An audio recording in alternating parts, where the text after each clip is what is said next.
Voici ce qui est prévu au niveau de la météo pour la semaine du 7 juillet au Québec. Alors, on parle de températures qui sont déjà quand même assez fraîches pour une bonne partie de la province pour la journée de lundi, voire là, sous les normales. Autant pour l'Abitibi, où on a des conditions un peu plus ensoleillées, que dans l'est du Québec aussi, là, près des 20 degrés, voire même sous les 20 degrés par endroit, avec du temps un petit peu plus couvert de ce côté-là, de même que sur le centre, notamment vers Québec et Saguenay.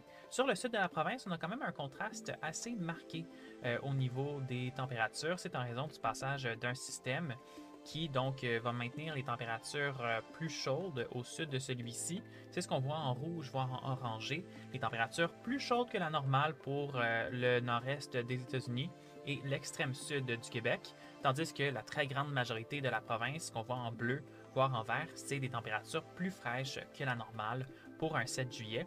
Donc, si on regarde de plus près le contraste, on voit que pour les secteurs, surtout là, vers la Montérégie et l'Estrie, on pourrait dépasser les 30 degrés lundi en après-midi, tandis que sur les secteurs au nord du fleuve, entre autres les Laurentides, la Mauricie, vers Québec, plusieurs secteurs pourraient avoir de la difficulté à atteindre les 20 degrés en maximum. Donc, un contraste assez important et Montréal se trouve un peu au centre de tout ça.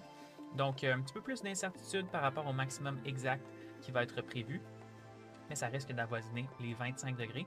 C'est possible que ce soit un petit peu plus élevé ou un petit peu plus bas, dépendamment du timing exact du système. Maintenant, justement, au niveau de ce système et de ses précipitations, on parle d'un risque d'orage qui pourrait être violent pour une bonne partie du sud du Québec. Alors, les secteurs au sud du fleuve particulièrement concernés, on parle de fortes rafales, de grêlons et également là, de très fortes précipitations. Et même que les secteurs au sud du fleuve, la Montérégie, l'Estrie, c'est pas complètement exclu. On voit des conditions là, qui pourraient permettre la rotation. Donc un risque de tornade qui est faible, mais qui n'est pas nul.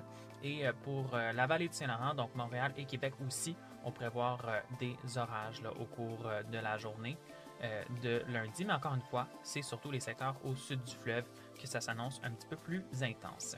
Maintenant, au niveau du reste de la semaine, à partir de mardi, on va voir que les températures vont rester quand même relativement confortables pour la semaine. On parle de températures qui sont estivales, oui, et avec un petit peu d'humidité, mais on ne parle pas de chaleur accablante. Donc, ça devrait quand même faire des heureux, ces températures-là, parce que c'est quand même assez chaud pour en fait pas mal toutes les activités sans que ce soit trop chaud.